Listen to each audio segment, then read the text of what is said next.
नमस्कार। बिहार विधानसभा निवडणुकीचा निकाल समोर आलाय। त्यात भाजपा सर्वात मोठा पक्ष बनलाय। तर या निवडणुकीत भाजपाचे सर्वाधिक उमेदवार आमदार म्हणून निवडून आलेत। त्यात काही जण निवडणुकीच्या प्रचारात वादात सापडले होते। तर यातीलच एक भाजपा उमेदवार सुनील कुमार पिंटू यांचा अश्लील व्हिडिओ प्रचारावेळी व्हायरल झाला होता। या व्हिडिओचा आधार घेत विरोधकांनी पिंटू यांच्यावर जोरदार हल्लाबोल केला होता।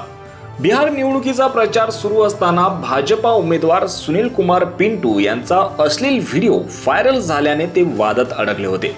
सुनील कुमार पिंटू यांच्या प्रचाराला स्वतः केंद्रीय गृहमंत्री अमित शहा पोहोचले होते।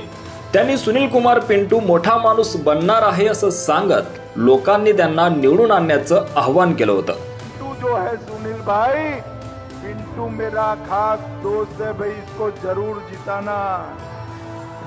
वो सीतामढ़ी से लड़ रहा है, ये पिंटू को जिता दो, हम उसको बड़ा आदमी बनाएंगे, बड़ा आदमी। त्यानंतर काही दिवसात सुनील कुमार पिंटू यांचा व्हिडिओ व्हायरल झाला।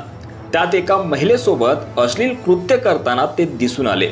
दुसऱ्या व्हिडिओत नग्नावस्थेत व्हिडिओ कॉलवरून मुलींशी संवाद साधत असल्याचं दिसून आलं। मात्र हा विरोधकांचा राजकीय दावा आहे। मला बदनाम करण्यासाठी हे व्हिडिओ व्हायरल केलेत असा आरोप भाजपाचे सुनील कुमार पिंटू यांनी केला होता। प्रचारावेळी हा व्हिडिओ व्हायरल झाल्यानं सुनील कुमार पिंटू यांना मतदानात फटका बसेल असं बोललं जात होतं।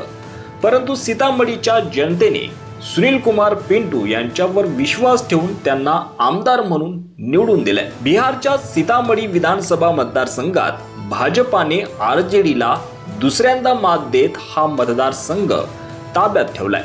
या मतदारसंघात भाजपा उमेदवार सुनील कुमार पिंटू यांनी आरजेडी उमेदवाराला 5562 मताधिक्यांनी पराभूत केले। सुनील कुमार पिंटू यांना 1,04,226 मते पडली आहेत। तर आरजेडी उमेदवार सुनील कुमार यांना 98,664 मते पडली आहेत। सकाळी मतमोजणीला सुरुवात झाली तेव्हा भाजपाचे सुनील कुमार पिंटू हे पिछाडीवर होते। पहिल्या फेरीत आरजेडी उमेदवार भाजपापेक्षा पुढे होते। दुसऱ्या फेरीतही आरजेडी उमेदवार सुनील कुमार 1477 मतांनी पुढे होते। मात्र चौथ्या फेरीत भाजपाने आरजेडी उमेदवाराला मागे टाकत आघाडी घेतली। मतमोजणीच्या एकूण 26 फेरीनंतर भाजपा उमेदवार सुनील कुमार पिंटू 5562 मतांनी पुढे राहत विजयी झाले। त्यामुळे या बातमीवर तुम्हाला काय वाटतं? तुमची प्रतिक्रिया कॉमेंट सेक्शन मध्ये नक्की कळवा। धन्यवाद।